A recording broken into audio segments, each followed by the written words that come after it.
calon pemimpin yang soleh itu wajib berkompetisi meskipun bibadlil mal. Karena kalau yang memimpin orang fasik, kampung ini rusak. Kalau yang memimpin orang soleh, kalau nggak bayar juga nggak jadi. Maka wajib bayar. Lah yang soleh bayar ini berstatus sedekah, tapi yang batil ini berstatus suap. Kenapa demikian?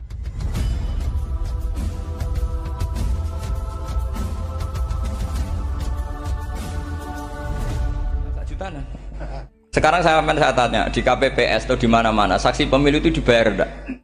Dibayar sah apa enggak? Sah. Jadi kadang kebenaran itu harus dibayar. Ini penting saya utarakan karena ada orang perempuan cantik dirayu, digaji supaya main di niklab, dibayar jadi orang maksiat. Lalu mungkin ada ustadz gaji dia, bayar dia supaya mondok. Nggak tahu terusannya apa, terus diwayah apa enggak tahu saya. Pertanyaannya, ketika kamu bayar kemudian jadi santri, itu kamu dosa nyuap apa dosa sodako membiayai proses kebenaran? Sodako. Tapi kalau yang bayar untuk jadi pegawai niklab maka membiayai kemaksiatan. Maka pembiayaan ini penting secara fikih, arahnya kemana? Ke hak apa ke batil? Jika di Fathul Mu'in diterangkan misalnya ada orang layak jadi pemimpin dan kemudian rivalnya itu orang yang menyesatkan atau calon perusak bangsa, ya maka calon pemimpin yang soleh itu wajib berkompetisi meskipun bibadlil mal. Karena kalau yang memimpin orang fasik, kampung ini rusak. Kalau yang memimpin orang soleh, kalau nggak bayar juga nggak jadi. Maka wajib bayar. Lah yang soleh bayar ini berstatus sedekah, tapi yang batil ini berstatus suap. Kenapa demikian? Karena yang namanya riswah atau ada yang baca ruswah adalah pembayaran untuk mengehakkan barang batil dan membatilkan barang hak. Sementara pembiayaan orang soleh adalah untuk memperkuat hak. Nah orang tuh nggak tahu, yang ngajinya ndak hatam-hatam tuh taunya pokoknya ar-rosi wal murtasi benar. Tapi nggak pernah mikir lalu definisi riswah atau ruswah itu apa. Ini bukan provokasi supaya semua calon bupati gubernur nyuap, ndak, hanya nyuruh mereka sodako saja. Jadi kalau nggak jadi, tapi sodako betul ya, kalau nggak jadi ya tetap ikhlas, ngomong dari awal memang sodako. Lah soal gremeng ya bawaan manusia gitu ya. Ya nggak apa-apa, kami tetap gremeng. Ini penting saya utarakan, makanya menurut saya itu bangga dengan Pak Hamid karena sepupu mbah saya itu karena alimnya. Meskipun banyak orang mensifati beliau wali dan memang wali betul, tapi saya tetap menstatuskan beliau orang alim yang dari kelaziman alim itu beliau wali. Jangan dibalik, wali dulu baru alim. Karena dalam beliau orang Lasem dan kaidah di Lasem itu fakullu alimin waliyullah walaysa kullu waliillah aliman. Jadi kalau kaidah di daerah Jawa Tengah itu semua orang alim pasti wali, tapi kalau wali tidak mesti alim. Sehingga kalau menstatuskan alim itu keren, kalau di Jawa Tengah status alim itu keren. Dan soal keramat yang kaitannya dengan Mbah Mun itu masyhur itu dulu ketika Mbah Hamid santai-santai sama Pak Taifur sama keluarga lah. Beliau mau istirahat, kemudian yang datang Kiai Maimun, Mbah Mun zaman itu masih dipanggil Gus. Topo pur, ada Pak Taifur di situ. Kata Pak Taifur, kalau manggil Pak D itu Gus Mun. Dan itu Mbah Hamid ngendikan rojulun alimun, ada Pak Taifur orang lelaki yang alim yang wali. Di beliau muji Mbah Mun juga alimun dulu, rojulun alimun wali. Ini penting saya utarakan karena kesanatan keilmuan beliau jelas dari beberapa keluarga di Lasem. Karena di daerah Fakhriyah itu yang tempat lahirnya Pak Hamid juga lahirnya mbah saya. Itu mbah-mbahnya sudah orang alim, termasuk Kiai Sidik Jember itu juga lahirnya di kawasan pondoknya Pak Hamid Fakhriyah.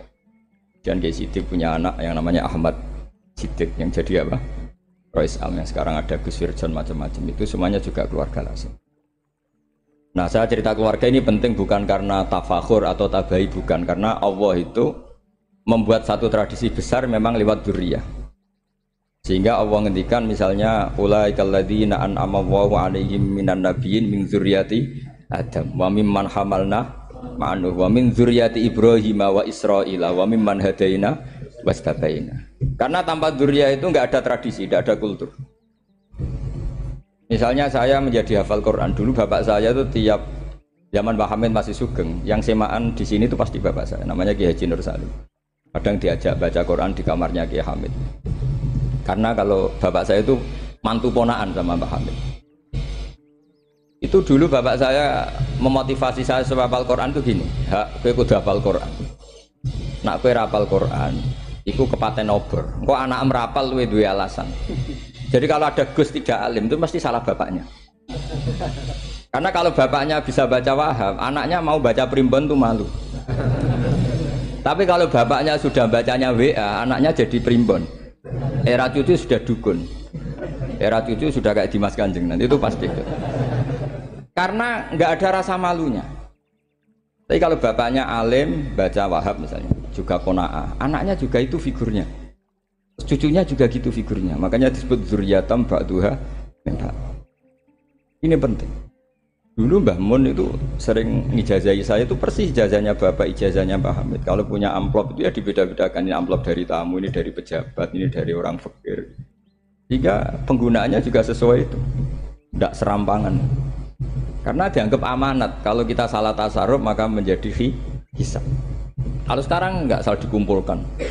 Orang desa salam template wadol pitik kuru, wedhus kuru. Ambek guse tuku HP seri terbaru itu kan kasihan ya.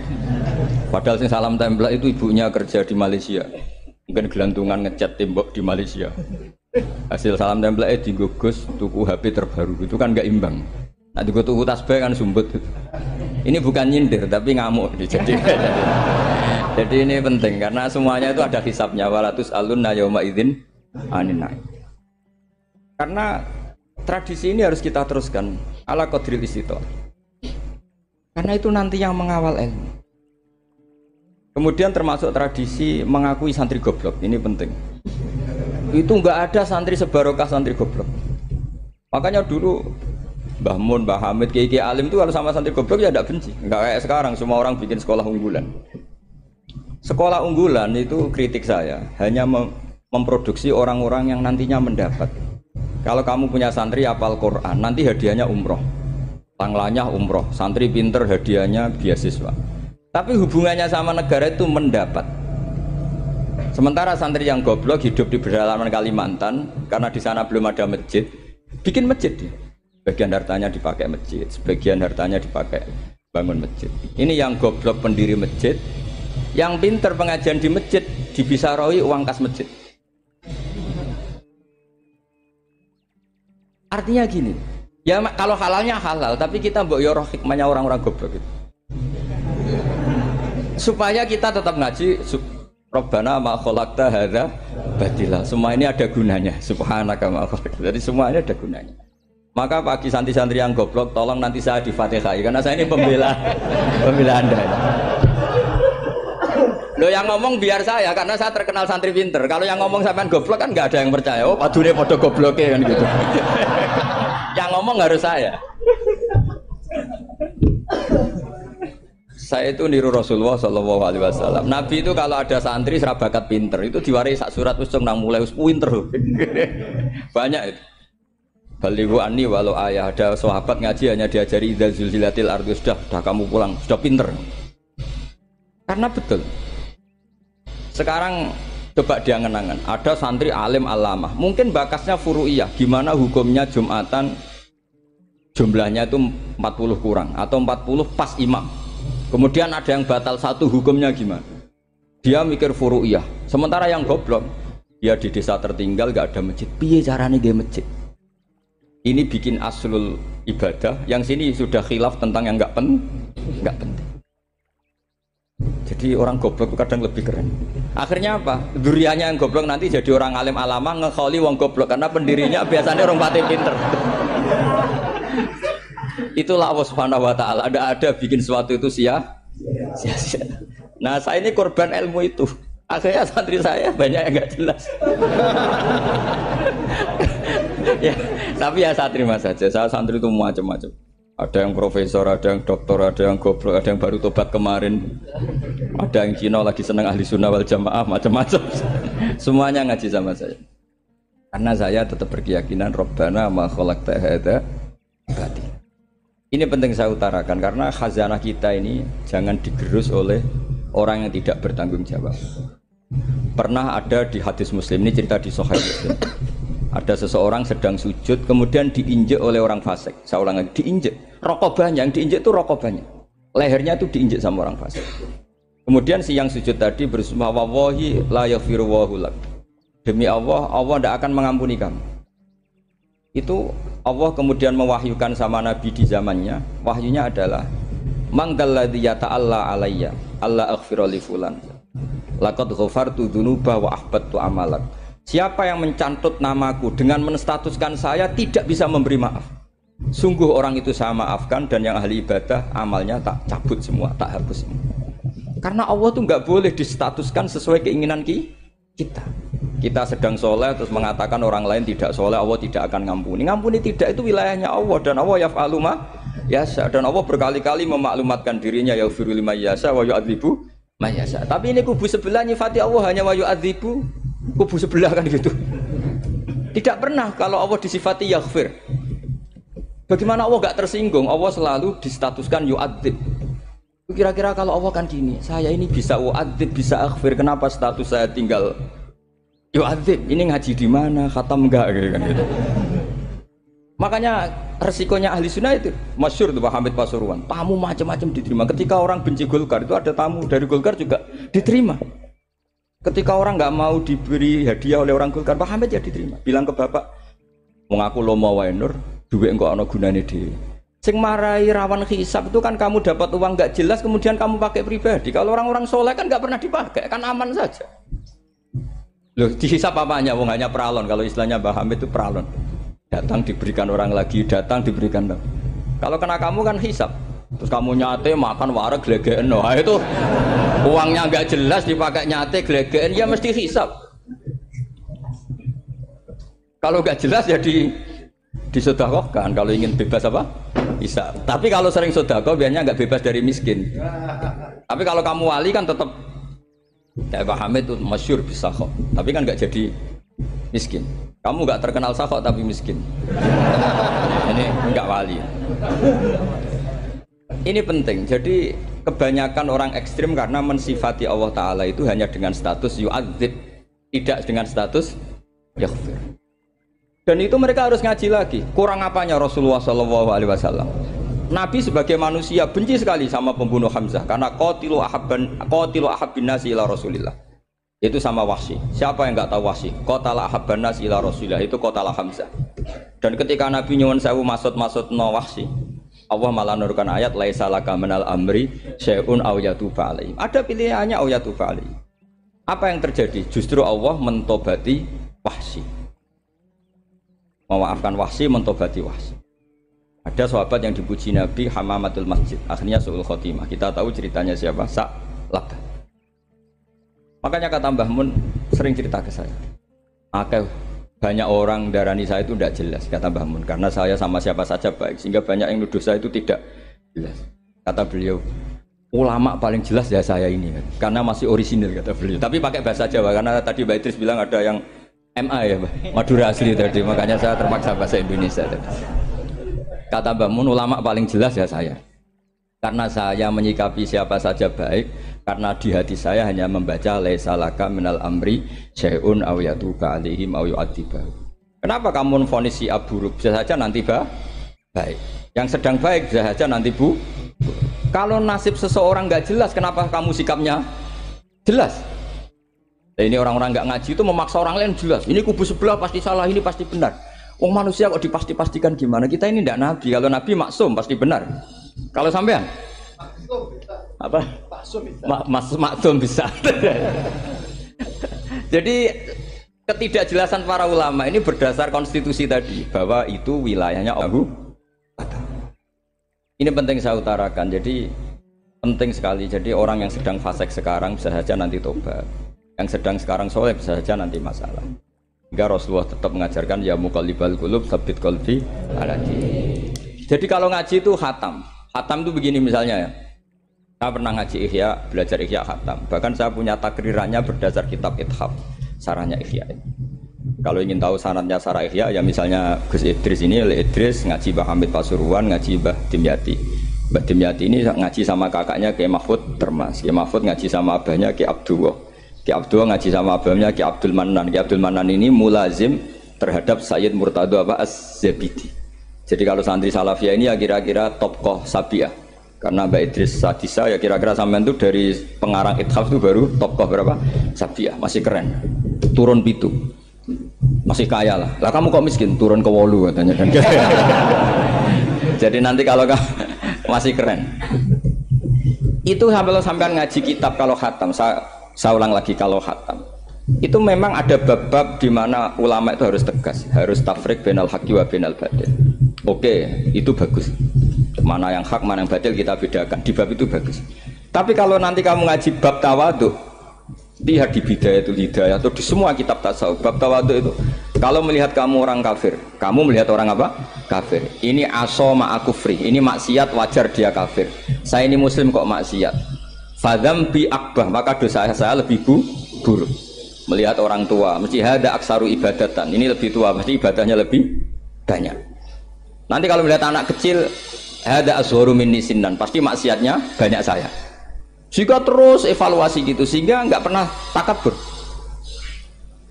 Misalnya di sini, saya ini kan gayanya keren, duduk di atas sampai di bawah.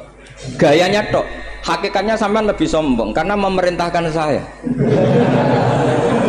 Jadi panitianya itu, makanya saya merasa tawadhu saja meskipun berdiri. Karena hakikat saya ini makmur, diperintah. Panitia ini, penyelenggara ini amir, pemerintah. Kira-kira sombong mana? Itu sekali saya tidak memaafkan, finnar itu.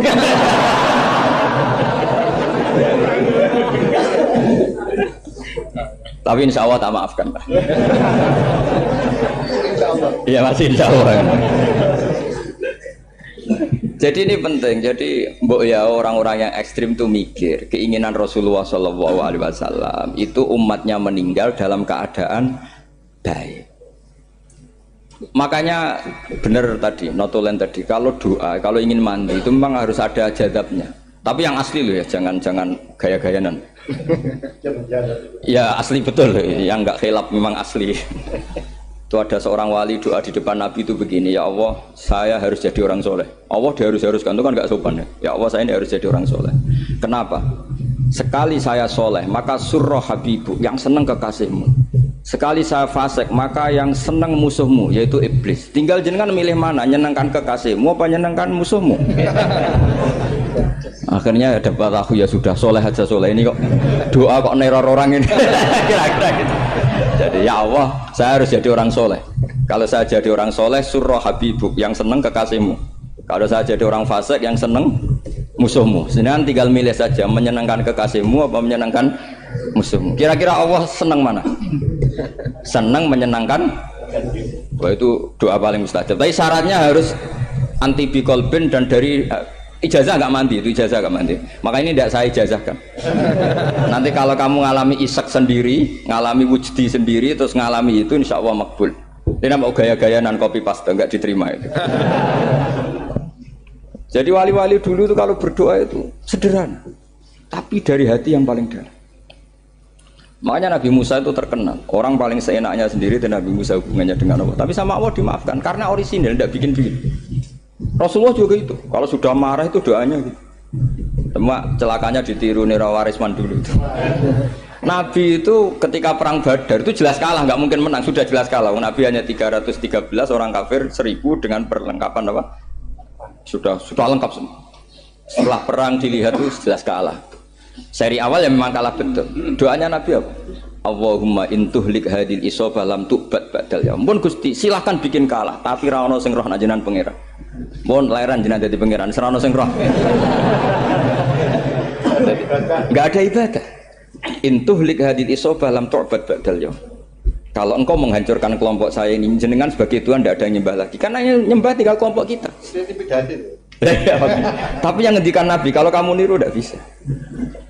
Gak bisa kamu doa, ya Allah saya ini santri Salafiyah, kalau saya bodoh menjadi presiden buruk terhadap alumni Salafiyah. Gak apa-apa sekali-kali doa gitu. Tapi kata Allah lainnya masih banyak.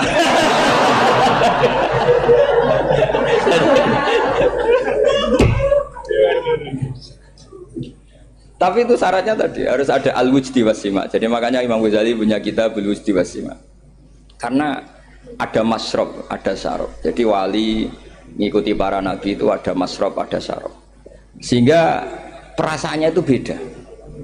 Saya punya sekian contoh, makanya tadi saya bilang di sini yang cerita nanti tak baca Arabnya ya, tabarruk dengan jamil apa kalim. Jadi Nabi menyontohkan gini ya, hubungannya Nabi dengan umatnya itu kata Rasulullah ibarat orang punya unta atau sapi yang susah, yang sarodat itu berat. Kalau bahasa sini apa begitu? Yang larat ya Pak? Melayu. Terus orang-orang lain ingin membantu, kubu sebelah ingin bantu, tapi ketika mereka ingin bantu malah unta ini tambah lari karena asing. Semua selain pemiliknya ini kan bagi unta itu asing. Jadi mau dibantu ditangkap tambah lari karena ini orang asing semua. Ngajinya agak jelas, asalnya agak jelas, tapi mau ikut umat Islam ini asing semua. Akhirnya kata Nabi yang punya unta itu tadi datang, kemudian ngambil rumput, terus unta itu dipanggil, kemudian unta itu ngikuti. Kata Nabi, ibarat saya seperti itu. Kalau saya yang memimpin Islam, saya yang merawat umat saya, maka umat akan mudallalah, akan nurut. Tapi kalau yang rumat kalian, malah Islam menjadi kacau. Kenapa menjadi kacau? Karena tadi nyifati Allah saja salah. Orang Islam baik dihukumi kafir hanya karena tahlilan, hanya karena manakiban dihukumi kafir. Sekarang inginnya Nabi orang menjadi muslim apa kafir? Inginnya Nabi orang menjadi muslim apa kafir? Muslim. Lalu gara-gara melakukan perilaku tertentu dihukumi kafir. Iya, ziarah wali songo musyrik, nyekel patok musyrik. Katanya minta sama mayit. Padahal saya andekan jadi mayit itu diziarahi sampean nggak seneng. Nggak senengnya karena ya kadang murid itu jari gurunya ya kurang ajar. Masa gurunya dibilang gini, ya Allah, ingkana musinan fazid fi ihsani, wa ingkana musian fatajawas anhu. Kata gurunya, soleh tenan darani ingkana. Makanya saya tidak suka zaman ziarah ke saya. Kecuali doanya ditasihkan dulu ke saya. Makanya nggak boleh ziarah itu pada Nabi, bisa murtad kan? Coba itu baca di depan Nabi, murtad nggak? Ya Allah kali ini baik maka gini, kalau buruk masa Nabi baiknya ingkana. Lah orang-orang yang menyerang kita kan itu nggak ada zaman sahabat doa seperti itu. Ya mesti nggak ada, mana mungkin sahabat baca itu di depan Nabi. Masa Nabi didoain ya Allah kalau dia baik maka fazid, maka kalau dia buruk ya nggak mungkin. Lah mereka nyerang kita itu nggak ada dalam sejarah sahabat. Ya, sahabat kok nahlili Nabi juga Nabi mau didoain maghfir lahu. Kan ngenyek kanjeng Nabi jadi ngono iku lahu. Ya mesti saja sahabat gak akan tahlilan. Yang kabudut itu Rasulullah, bahkan diistilahkan kabudut saja salah. Intaqala ila rafiqil ala. Nah kalau sampai harus ditahlili, kalau enggak yang rokok betul. Amalnya pas-pasan, dosanya berkelanjutan. Kondak gimana? Punya tanah warisan yang hasil ngerebut milik orang lain. Kamu sudah mati, dipakai anak cucumu. Ini berkelanjutan enggak dosanya? Berkelanjutan, berseri-seri. Mereka kalau nyerang kita kan sahabat tidak melakukan itu untuk Nabi, ya nggak mungkin lah sahabat mendoakan itu pada Nabi, kan nggak mungkin. Coba kalau kamu jadi mayit, terus kamu gurunya, terus ada murid kamu bilang Allahumma ingkana musinat fazid fi ihsani wa ingkana musian fatajawaz anhu. Mesti kalau kamu bisa bangun. Ya Allah cong meyakini saya soleh itu masih ingkana. Kalau guru saya soleh maka, kalau guru saya buruk maka. Itu kan taklek namanya Pak. Itu kan kurang ajar. Saya tidak pernah doa gitu di depan Muhammad Baswedan, tidak pernah. Saya kalau doakan bangun ya tidak pernah gitu. Allahumma ali darajati fil jannah gitu. Saya nggak pernah, ingkana nggak pernah. Karena andekan itu saya juga sama engkau. Cuma kalau ada orang doa di bangun gitu ya karena orang lain ya tak biarin. Tapi saya tidak bilang amin, ya biarin aja sudah. Tapi kalau santri sarang nggak usah lah doa ya apa. Ingkana. Mosok meyakini solehnya gurunya kok nunggu apa? Ingkana. Ini bukan ijazah, ini marah ini jadi pelurusan ini. Saya ulang lagi, ngaji itu harus khatam. Pentingnya khatam tadi, kalau di bab tafriq bainal haqqi wa bainal batin, akan kubu sebelah ini benar karena tegas. Tapi kitab itu tidak hanya bab itu, juga ada bab tawadhu. Di bab tawadhu itu, misalnya kita melihat orang kafir ini wajar maksiat kan dia kafir, masa saya mukmin maksiat. Dan ini kafir bisa saja nanti husnul khotimah, saya muslim bisa saja su'ul khotimah. Jika tetap tawadhu, melihat yang lebih sepuh ini aksaru ibadatan minni, melihat yang kecil asghar berarti aqallu maksiatan minni, sehingga melihatnya itu tawadhu. Jadi kalau di bab tawadhu semuanya orang itu mungkin. Nah di sini Rasulullah SAW mengajarkan, ketika malaikat Jabal bilang, Muhammad, orang yang mendustakan kamu saya tungkepi gunung biar mati semua. Kata Rasulullah, saya berharap keluar dari tubuh mereka min aslabihim, dari keturunan mereka orang-orang sing mukmin. Sudah karuan kafir saja Nabi tidak berhenti berharap. Jangan-jangan nanti keturunannya mukmin, dan itu betul. Kita tahu Abu Lahab punya anak Darroh itu mukminah. Abu Jahal punya anak Ikrimah juga mukmin. Dulu Walid bin Mughirah musuh besarnya Rasulullah punya anak Khalid bin Walid. Sekarang orang-orang yang abangan nggak hafal Quran, kadang anaknya hafal Quran. Lewat program PTPG, TPA, kadang yang hafal Quran malah anaknya nggak hafal. Makanya kalau pas wisuda sampai bingung. Gurunya itu sampai nangis. Kenapa nangis? Ini anaknya orang nggak hafal Quran tak wisuda hafal, saya gurunya nggak hafal kata. Lah kenapa bisa jadi hafid? Karena guru sewaan kata. Itu banyak sekali. Ini penting saya utarakan supaya ekstremitas itu berkurang. Logika-logika yang dibangun ulama itu ngikuti riwayat. Agama itu ngikuti riwayat, bukan sekedar akal.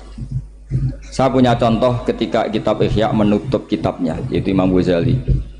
Itu ada dua orang. Ini di akhir kitab Rojak dan dipakai nutup kitab Ihya sebagai rojaknya Imam Ghazali. Ada dua orang min ahlinar dipanggil sama Allah.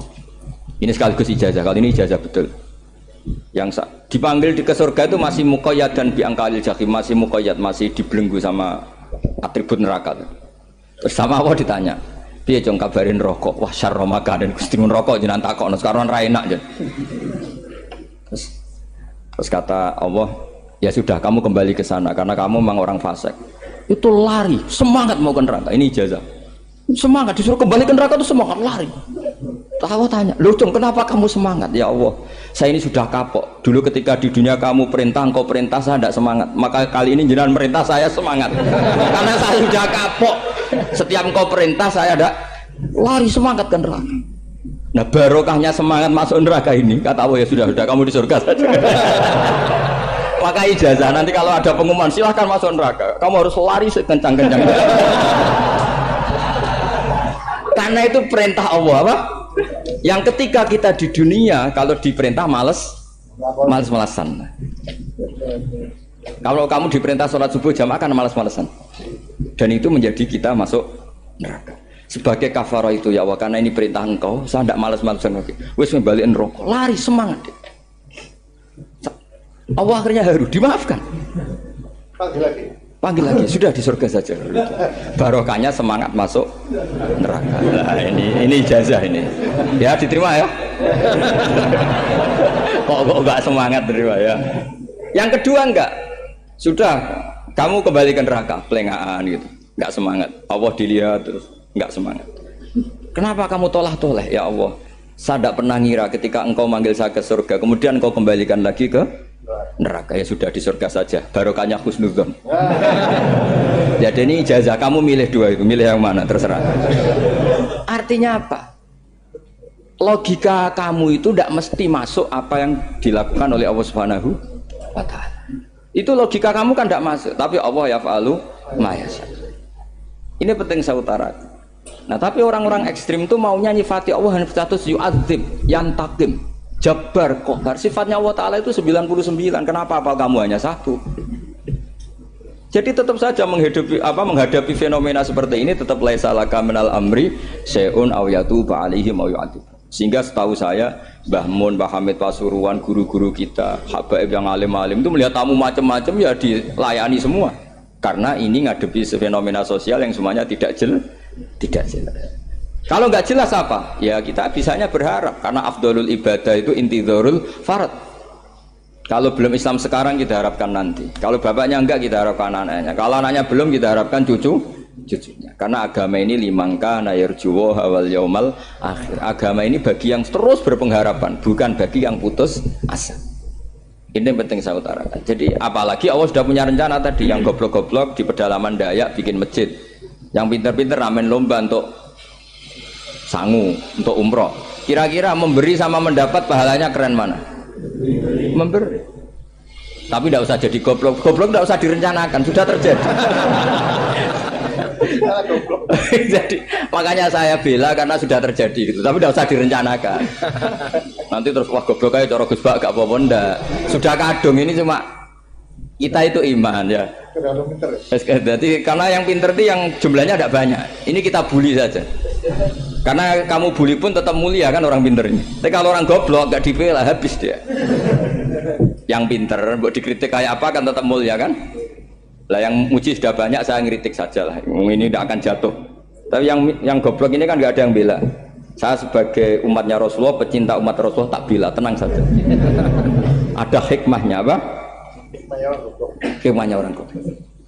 Betul loh, saya itu sering ketemu dokter, ketemu profesor itu nangis. Tak tanya kenapa nangis. Bapak saya itu petani, saya di Jogja sampai jadi dekan, jadi rektor. Tapi saya sekarang rektor, anak saya sekedar SMP naik itu sudah senang.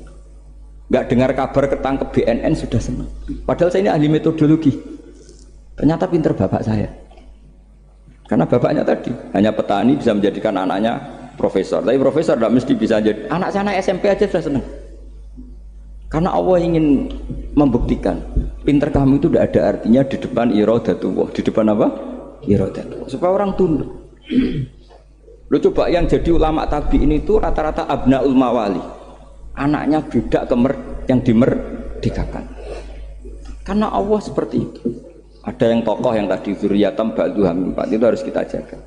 Saya termasuk orang yang ditakdir punya mbah-mbah alim, itu juga harus dijaga. Yang enggak alim peluangnya masih banyak. Banyak sebanyak-banyaknya. Asal tadi lewat jalur sregep dan kalau bodoh ngaji saya nanti. Tak ajari robbana ma khalaqta hadza napa? Karena ayatnya gitu, min dzurriyyati Adam wa mimman hamalna ma'anu wa min dzurriyyati Ibrahim wa Israil. Terus terakhir ditutup wa mimman hadaina wajtabaina. Itu umum. Tidak jalur nasab. Siapa saja yang hadaina wajtabaina. Ini penting saya utarakan. Jadi ini sebagai penutup tak baca teks Arabnya supaya kita dapat barokah jami'ul kalim. Karena sebarokah-barokahnya bahasa Jawa atau bahasa Indonesia masih barokah bahasa Arab. Cuma kalau tidak saya terjemah dulu, nanti saya baca ini kamu amin, amin dikira doa aja sih. Makanya ini diterangkan dulu, biar gak korban apa? Diamini. Karena saya ini pernah Jumatan di satu kampung, imamnya itu sepuh. Imamnya sepuh, khutbah itu gak selesai-selesai. Karena dia gak bisa menyelesaikan sesuai teks di bukunya itu. Yang belakang mangkel terus amin amin. Akhirnya Pak Khotib ngadeg lagi, "Cungkur doa, cungkur."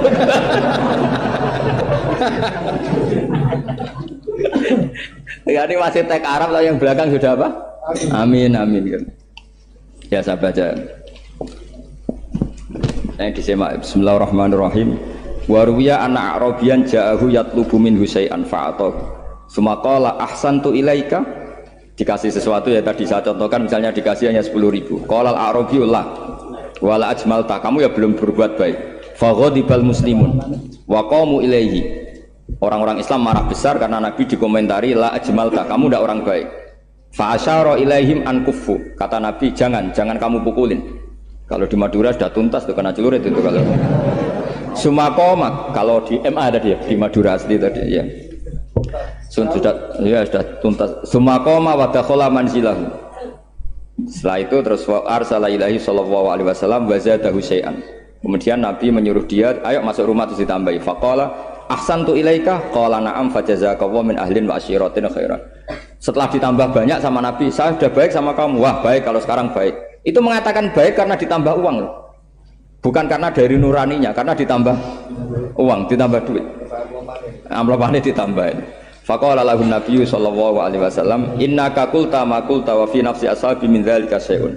Fa in ahbabta faqul baina aydihim ma qultu baik. Ma qulta baina yadayya hatta yadhaba ma fi sadrihim alaika. Kamu tadi ngomong dan menjadikan sahabat saya tersinggung. Coba sekarang klarifikasi supaya mereka clear apa? Itu menunjukkan klarifikasi itu termasuk wataknya Rasulullah sallallahu alaihi wasallam. Tadi kamu menyinggung saya di depan umum, maka sekarang kamu muji saya juga harus di depan umum supaya clear, supaya mereka tidak punya perasaan macam-macam. Sudah akhirnya qala na'am falamma kana al-ghadu awil asyu ja'a faqala sallallahu alaihi wasallam inna hadzal arabiyya qala ma qala fazidnahu fazama'nahu radiya kadzalik qala na'am fajazakallahu min ahlin wa asyiratin khairan. Terus faqala Nabi sallallahu alaihi wasallam, ini penting ya bagi semua dai, bagi semua ustaz.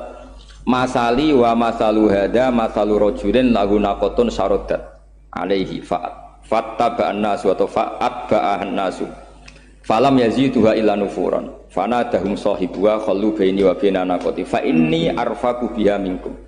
Jadi namanya unta, sapi atau kuda itu lebih terbiasa sama pemiliknya sama orang lain. Sama pemiliknya. Kalau orang lain ikut mantu ketika berat malah tambahlah lari. Sama kiai sama umat itu, kalau kiai kan punya syafaqah sama umat, maka inginnya umatnya dimaafkan. Tapi kalau kubu sebelah inginnya mengkafirkan, mendosakan, membid'ahkan, itu bisa diharap nggak umat mau kembali, malah lari. Makanya saya pernah ngalami ini serius. Ada orang tukang ngafir-ngafir nawang NU gitu. Di majelis, satu majelis dengan saya. Singkat cerita semua NU pinter. Waya jamaah duhur itu waya sholat. Ayo jamaah, aku gak sholat. Kenapa? Kafir sholat bareng. Gak wajib mengkafir sholat. Tidak usah kafir, sholat saja. Mereka itu kan omongannya ta'arud, mengkafirkan kita tapi mewajibkan kita sholat. Sholat wajib gak bagi orang kafir? Gak wajib. Berani gak mereka mengatakan yang dikafirkan tidak perlu sholat karena sudah kafir? Berani nggak kira-kira? Nggak berani. Jadi omongan mereka itu paradoks semua. Karena memang nggak pernah ngaji. Nggak pernah apa? Nggak pernah ngaji.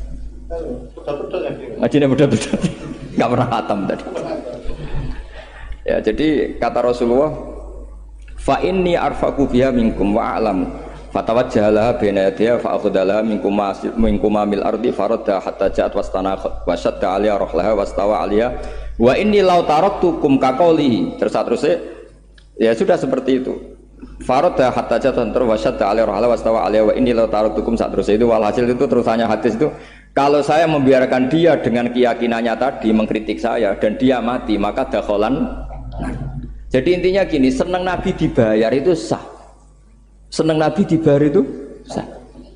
Seneng Nabi dibayar itu sah. Jadi ya kalau ada maulid terus kiainya ngasih makan-makan terus menjadi seneng Nabi karena ada Bukharinya, itu juga sah. Ono zaitun sah. Terus kiainya seneng karena untuk amplop juga sah. Jadi ini sudah ini sama-sama sah. Karena untuk kebaikan selalu sah. Ya jadi ini jelas ya, jadi riwayat ini jelas. Kemudian riwayat yang ada di kitab Bukhari ketika Rasulullah didustakan, dibuli. Ini wa ana mahmum ala wajhi falam astafiq illa wa ana biqarni sa'alib, yang di bawah garis itu ada yang di Bukhari. Farafatu rasi fa idzan ana bi sahabatin qad adallatni fa nadartu fa idzan fiha jibril fa nadani faqal inna wa qad sami'a qala qaumika laka wa maraddu 'alaika wa qad basa ilaika malakal jibal litamurahu bima syi'ta fihim fa nadani malakul jibal fa sallama 'alaihi tsumma qala ya Muhammad faqala dzalik bima syi'ta in syi'ta an udbika alim al-akhsaban faqala Nabi sallallahu alaihi wasallam bal arju ayyukhrijawahu min aslabihim ma ya'budu wa wahdah la yusyriku bihi syai'an. Jadi Nabi menghadapi yang sedang kafir saja enggak putus asa, bisa saja mereka nanti melahirkan anak-anak yang Islam. Jadi kalau ada kiai menghina orang kafir itu jangan melihat kiai kok kancanan wong kafir. Yang benar itu kiai yang penuh harapan, sehingga sama orang kafir saja berharap. Tapi sekarang enggak, kiai kancanan wong kafir, kiai kok kancanan wong fasik. Logikanya dibalik. Kiai nelateni wong kafir nak menawa anak turune masuk Islam. Kiai nelateni wong fasik anak menawa dadi soleh. Logikanya harus seperti itu. Nah soal perang itu beda. Perang kan mereka sudah menstatuskan diri ingin bunuh kita. Tentu kita harus berani untuk mempertahankan diri. Tapi kalau kondisi normal tidak bisa seperti itu. Ini kan kondisi normal. Itu Rasulullah. Ya nggak boleh. Karena tadi. Bahkan kalau saya pernah ngaji ini di Sidogiri, pernah cerita Rasulullah jejer Nabi Nuh. Ada seorang wali, pasnya Abu Hasan Asyadili. Siapa Abu Hasan apa? Asyadili. Mimpi ketemu Rasulullah jejer Nabi Nuh. Kemudian Nabi Nuh itu digojlok sama Rasulullah. Kamu pernah maksudkan kaum kamu, bisa saja fi aslabihim atau fi zuhurihim ada nasamatan sing tu'minu billah. Sekarang misalnya begini ya, ini orang kafir.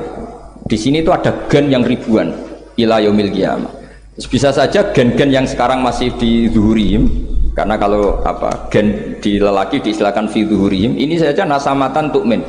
Nasama yang nanti mukmin. Kalau dia mati kan berarti kamu membunuh calon orang mukmin berikut.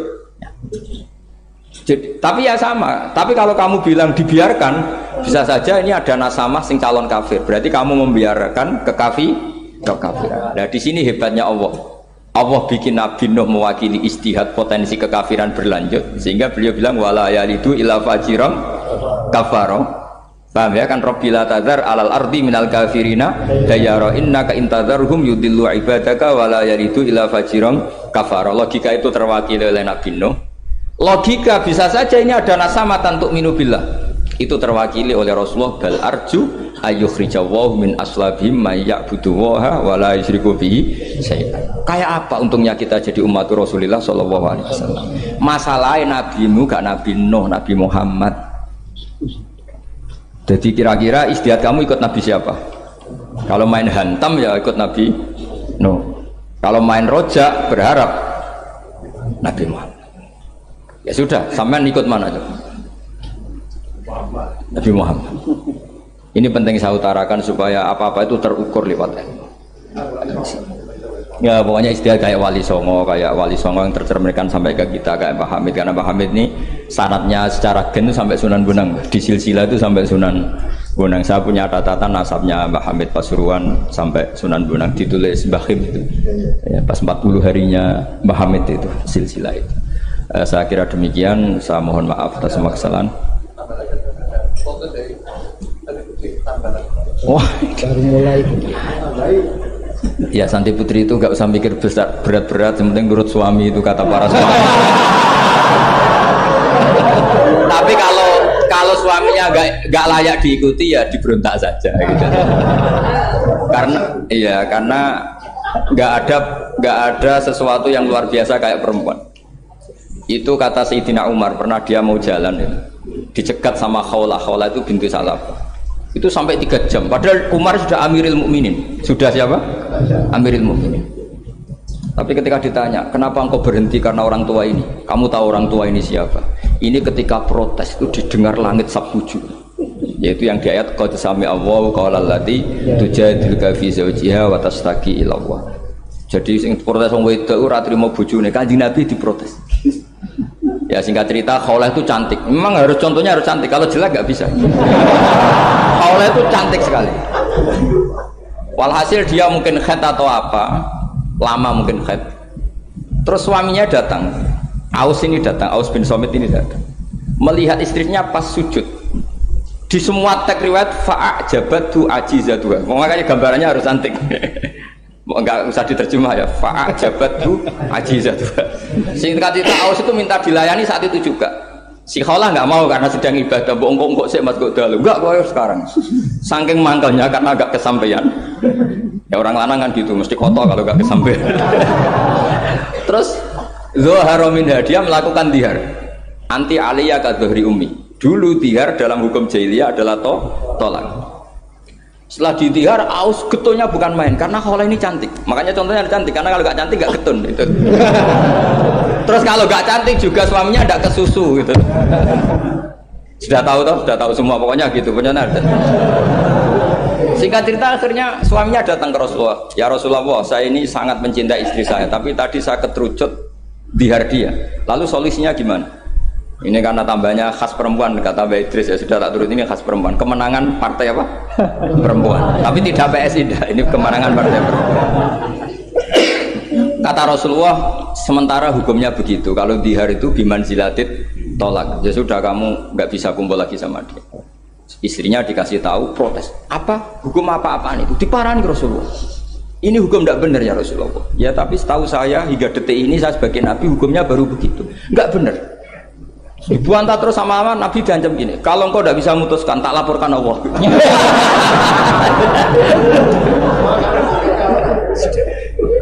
Akhirnya ini pulang sujud sholat lapor sama Allah. Dan ketika lapor sama Allah, ya Allah ini tidak fair. Lapornya tuh jorok sekali. Qad nasartu lahu batni akala syababi wa nasartu lahu batni akala sababi. Muda saya sudah dihabiskan sama suami saya. Wa nasartu lahu batni, tidak usah diterjemah. Tapi ketika saya sudah tidak muda, sekarang saya mau diceraikan lewat apa? Dia. Terus wa innali aulad, dan saya ini punya anak banyak. Indomam tuhum ilayya jauh. Kalau saya rawat pasti mereka kelaparan. Karena saya miskin, saya seorang perempuan. Tapi wa indomam tuhum ilaihi do. Nak tak elokno buah apa mesti ditinggal wayang. Wah kira-kira gitu. Wayang gelutu sendiri. Akhirnya Allah jawab bahwa dihar itu tidak tolak. Lah akhirnya Nabi manggil dia, panggil perempuan tadi. Padahal Nabi gak dengar, itu di kamarnya sendiri perempuan tadi. Terus qad sami Allahu qala allati tujadiluka fi zawjiha wa tashtaki. Itu semua teks ya tujadil. Allah mendengar perempuan lati itu perempuan tujadil kasih madoni kowe Muhammad. Nek dadi kiai dipadoni wedok enteng, Nabi saja dilabrak. Wes susah perempuan tuh repot. Nabi dilabrak. Sampai jadi surat Mujadilah. Makanya saya kalau baca Mujadilah dan baca Mujadalah, ini kaitannya dengan tasrif. Jadalah yujadilu mujadalah. Dan karena sekali nggak bisa tasrif, nggak sah jadi mufassir. Ya jadi kalau kafaro ya kafiru ya takfiron. Iya. Kira-kira kan gitu. Fa'ala yufa'ilu ya tafilan. Jadalah yujadilu mujadalatan. Jadi kalau mujadalatan itu masdar. Karena ini subjek pelaku mujadilah, jadi boleh mujadalah bisigotil masdar, boleh mujadilah dengan sigot isim fa'il. Karena wanita pembantah Nabi itu didengar oleh Allah. Makanya ayasma'uha Rabbul Izzah min fawqi sab'i samawat walam yasma'aha Umar. Allah saja mendengar dari langit 7, masa Umar gak mau mendengar? Jadi makanya kalau Umar macam-macam orang nyewa khaulah, kamu yang ngomong. Lagi-lagi dengan assalamualaikum warahmatullahi wabarakatuh.